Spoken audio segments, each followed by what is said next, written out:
Let me invite one great person. She is a Toastmaster and she has been a member of my club, our club, which is a Smuggling Chapter 1, where we have been associated for the last 4 years.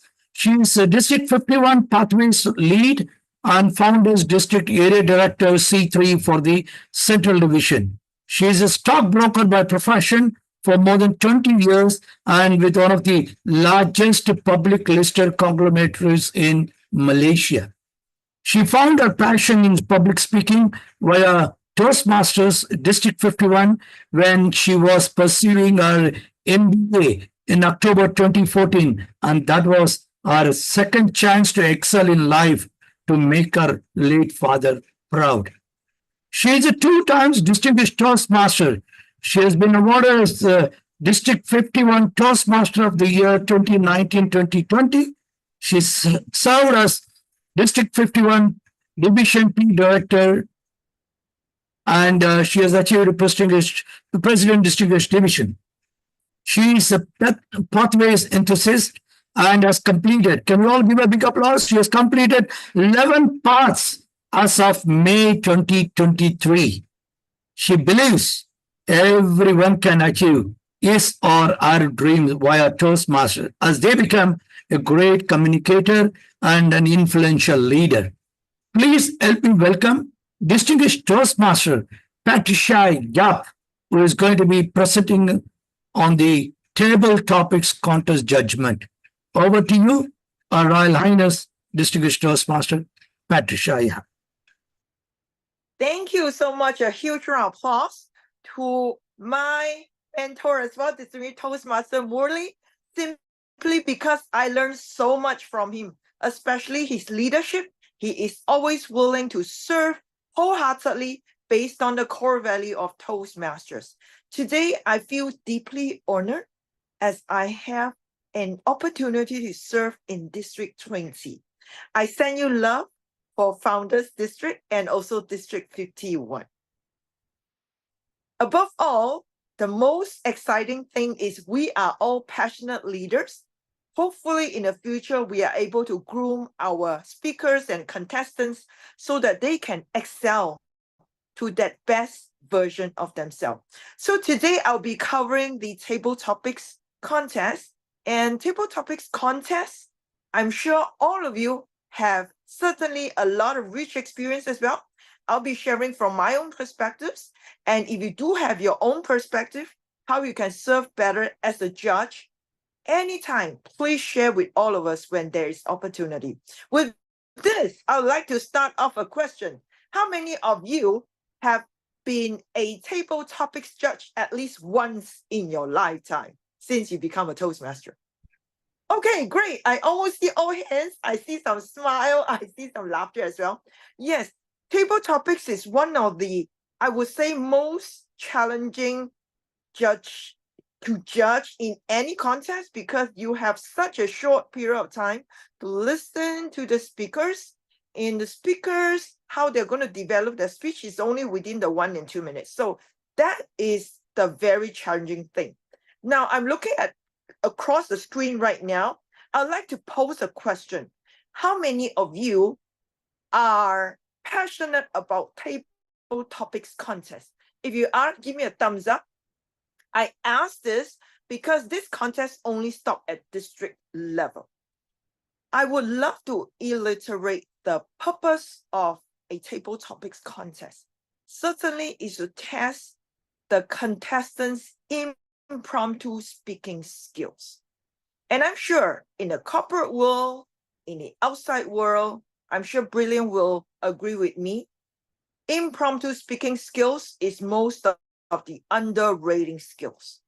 Imagine if you're in a lift suddenly with a boss, how are you going to make sure that the boss is engaged in your conversation and he finds you valuable? So that's why it's so important for us to have this mindset. So when we become the table topics contest judge, we know what to pick from the contestants. Now, I'm sure all of you have done table topics in your own way, perhaps at least once every week, right? How many of you actually do that once every week? Yes. Okay. I at least have a few hands. Some are not too sure. Okay. Now, why I pose this question? Because I would like to also sharpen ourselves when we are doing table topics question. At least we know how to do it the right way, the most efficient way. So that actually gives us additional speed or additional skill sets when we are judging a table topics contest. Look at my other screen that I just raised hand. That is the table topics judging criteria. I'm sure all of you are very familiar. Even if you're not familiar, please assume that you're super familiar. One of the very exciting thing, if you look at content, what is the percentage that is allocated to content? Any one of you would like to type in a chat or just shout it out? Okay, Yam, what is the percentage allotted to content? It's a double five. 55. 30 and 25. 55. 55 content. How about the delivery? Delivery only 30, right? Only 30. Yeah. And the rest of the language is only 15. So we see table topics contest is different from other contests in a way that they focus more on content. Because to have that articulation or to have that skill set to deliver the content within 60 to 120 seconds is very, very difficult.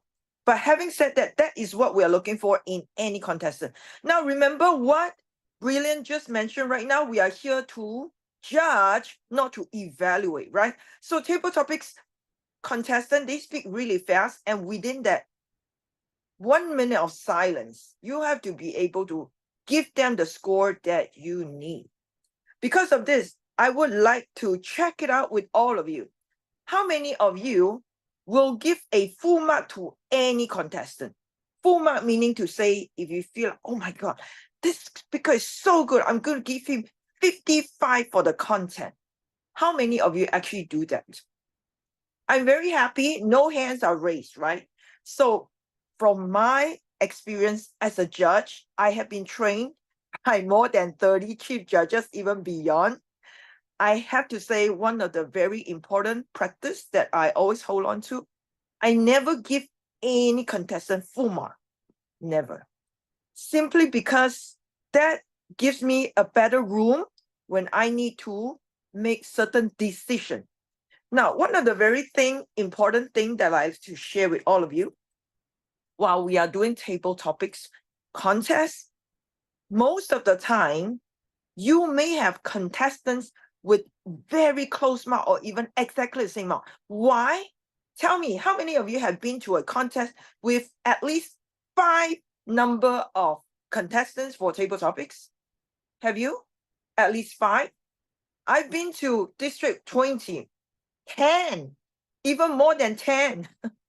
Do you think there will be chances when they share the same mark, same score? High chance, right? So how do you hack it? Now, I was trained, I hacked it immediately when I see if contestant John and contestant Khalid is having the same score, I will break it immediately. I don't wait until the end of the contest. Think about this. I do my tie breaking as a judge because sometimes contestants are so good, they are having similar results that I want to score them accordingly.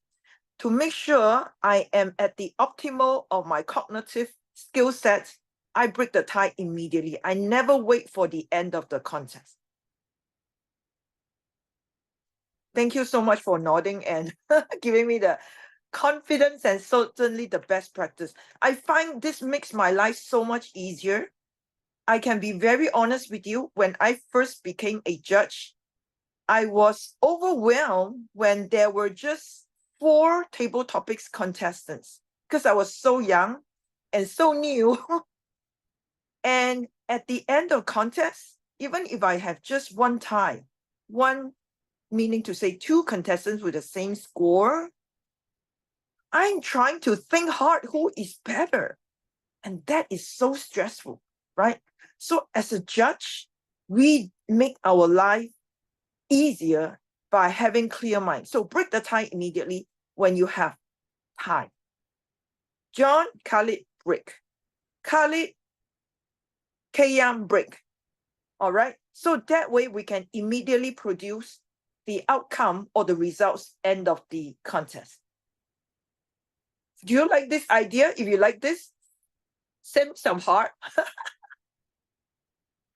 Okay, simply because we would also like to challenge the judges to have quick thinking. To do table topics judging is not easy. Every contestant will have different style. So you have to do quick thinking and see how you judge them.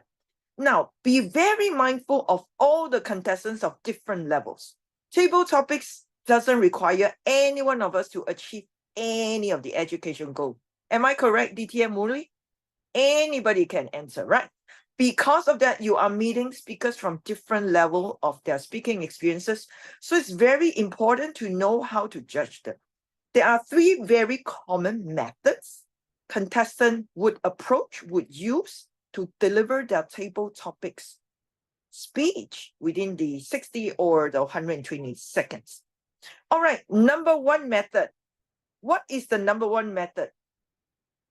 Ajay, is it talking? Imagine if a new contestant doesn't quite know what it means. It happens when the table topics question is too difficult. Doesn't know what it means. Usually, how would the contestant react? Ajay, from your experience. So if Very solid, yes.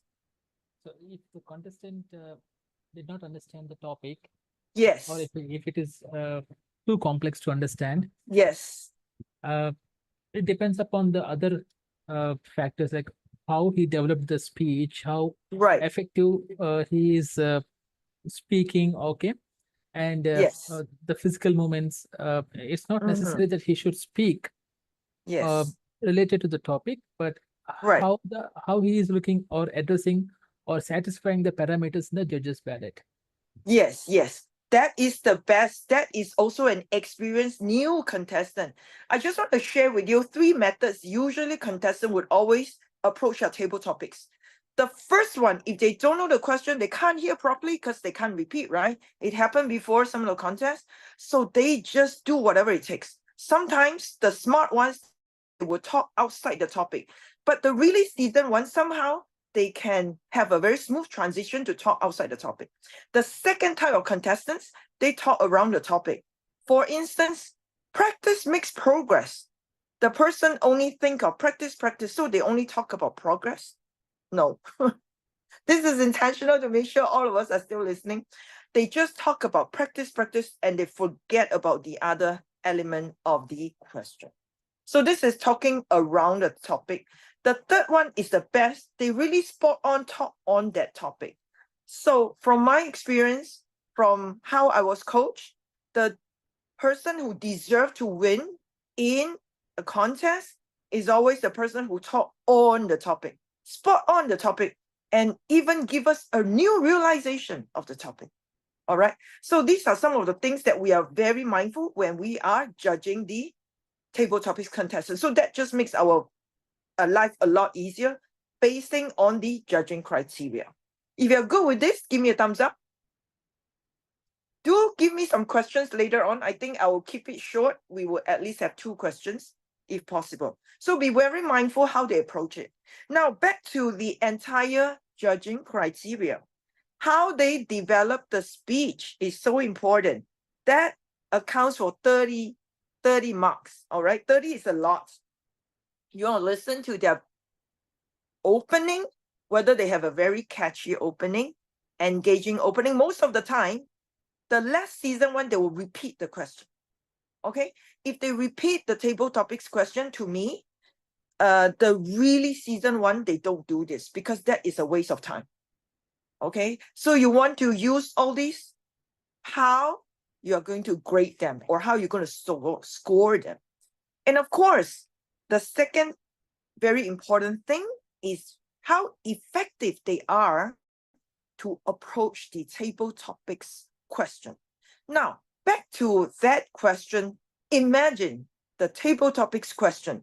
Practice makes progress. Would you like to share your opinion? This is the question. A season 1 would probably tie in with the old proverbs that we all heard of. Practice makes progress. No, sorry. It's practice makes perfect, right? So this is how they may approach, and then later on, they will lead us to a new idea. Perfect, does it exist to us as a human being? And then they move it to a new thought, perhaps to be more encouraging and more motivating. How about switch it to practice makes progress? Even if that progress is only 0.00001%, it's still a progress by itself, right? So you want to see whether your season table topics speaker, end of the day, normally the really great contestant would be able to give a new idea. All right, so this is some of the practice that we can do as a judge to help our life easier and make sure we pick the best, whether it's in the club level, area level, division, always pick the best. That's why for me, if I'm chief judge, I find it's too difficult to balance out all the biasness, because we human beings, we sure have our own prejudice, biasness. I will get additional judges. This is how I was taught as well. So this works to moderate the perception and everything, and we come up with a better result, especially when there are many contestants of very close competitiveness, right? So these are some of the things that we can do in the future. I'm sure some of you are also very experienced chief judges. You are doing this, I'm sure. All right. So this is generally how we approach the table topics contest. Now, I shall move on to, besides the content that's 55%, I will also touch on the delivery.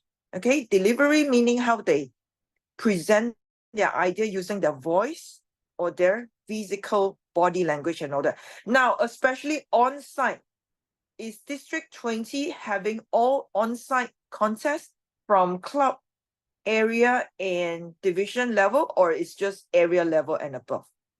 Above, area and above. Yes, that's the same with my District 51 as well. So there's a difference when you are judging, I would say, especially that delivery, because online delivery is very different from on-site delivery.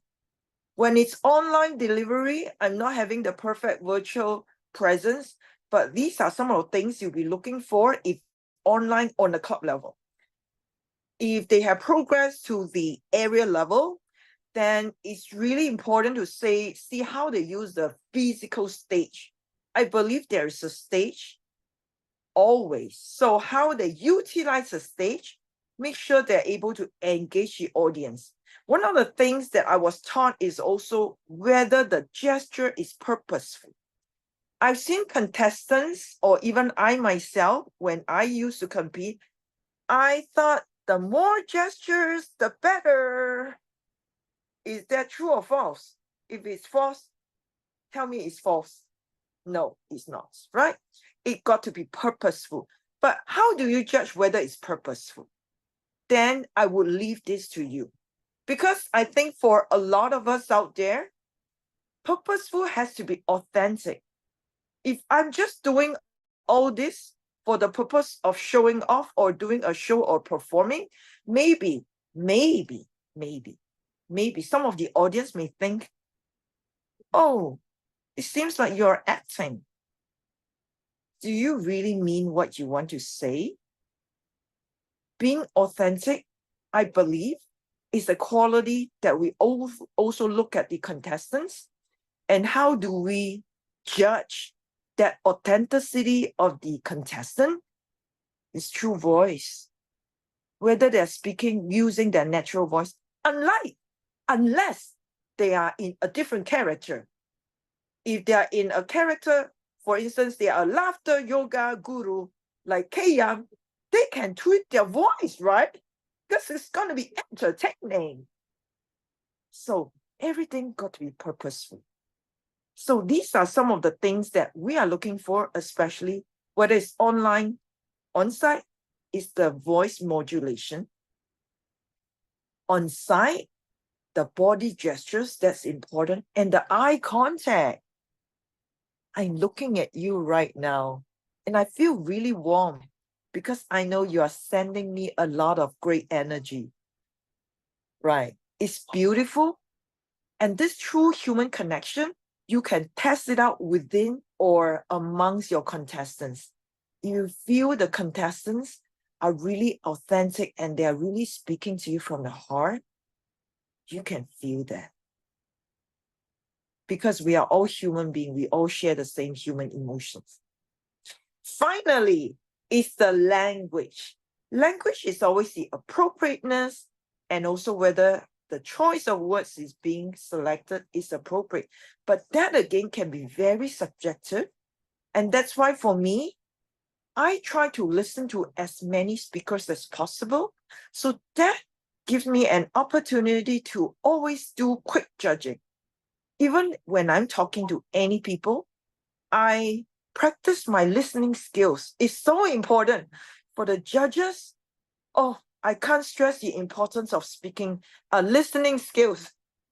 Not so much speaking skills, but it's all about listening. I know online can be challenging sometimes. We do our best. And on-site, challenging sometimes too, right? But we do our best. So judges, if you are in an on-site environment, pick where you want to sit. Brilliant. Would you like to share with us what is your best spots you pick always when you are a judge? Because I know you've been actively serving, so most of the time you'll be judge or chief judge. Where would you like to pick? The third seat. Oh, the third seat. Is there a particular reason why the third seat? Yes, because the timer may be closer to the first person and you may get distracted by what the timer does. So I prefer to keep some distance from the timer so I'm not looking at the timing device or getting influenced by that. And the third seat is just a random number because it gives me a clear vision of the stage. So it could be anywhere between third to fifth seat, depending on how the stage is. Thank you so much, William, for sharing. So these are the little tips to prepare ourselves as judge. We want to give the best. So we make sure we are able to be seated in a nice environment whereby you can really see them. You can really hear them loud and clear. Thank you so much, Brilliant, for sharing. Let's give a big round of applause to Brilliant. Thank you. Great. Now, in terms of choice of words, this can be very personal as well. So what we are looking at is always whether the choice of words really carry the message across. Because end of the day, the words has to come alive. Whether any contest, especially table topics, because they are given such a short span of time, they don't actually have the luxury of a prepared speech. If you're going for international, you have 5 to 7 minutes to develop your message, right? That's why you see table topics, they seldom ask for speech value. But if that contestant is able to give you a speech value, to me, that is a bonus. If they are able to develop a speech value within such a span of time, that is a bonus. And you can just do accordingly. They will certainly score higher in their speech development and also effectiveness, right? For me, okay? So these are some of the things. Now, coming back, how to make their words alive, right? The message in the speeches, the choice of words. So very important, they have to choose the right word that resonate with them. But how do you judge? It's so fast, right? So it's again, use your heart to judge. We use the mind, right? Because we need to tabulate, we need to give them, whether it's a 10, 12, but at the same time, use your heart. Feel their speech. How do you feel it with your heart?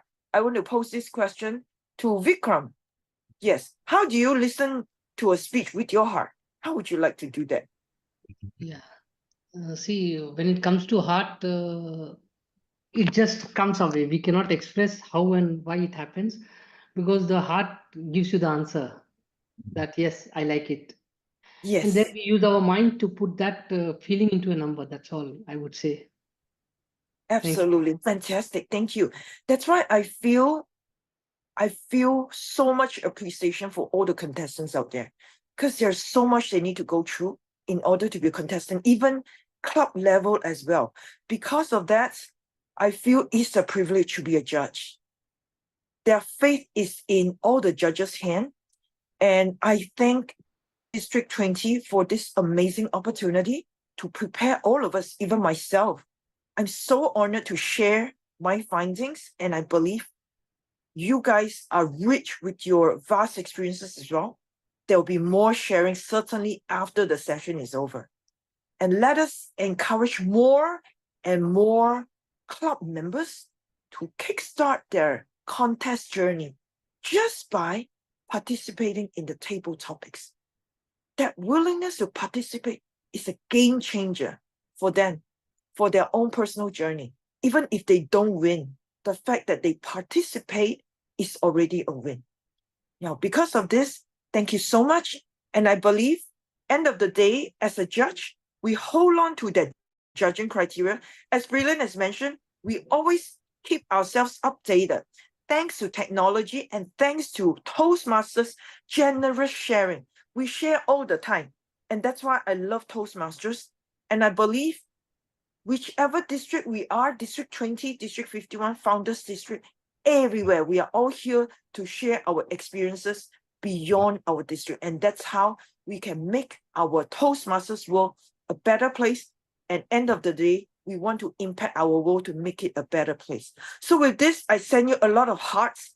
Thank you so much for allowing me to share my learning experience as a judge, as a chief judge, and also part of it also coming from my experiences as a contestant as well. Thank you so much. I'm ready to take at least 2 questions. So do feel free to unmute yourself. Yes, The end, Patricia. yes.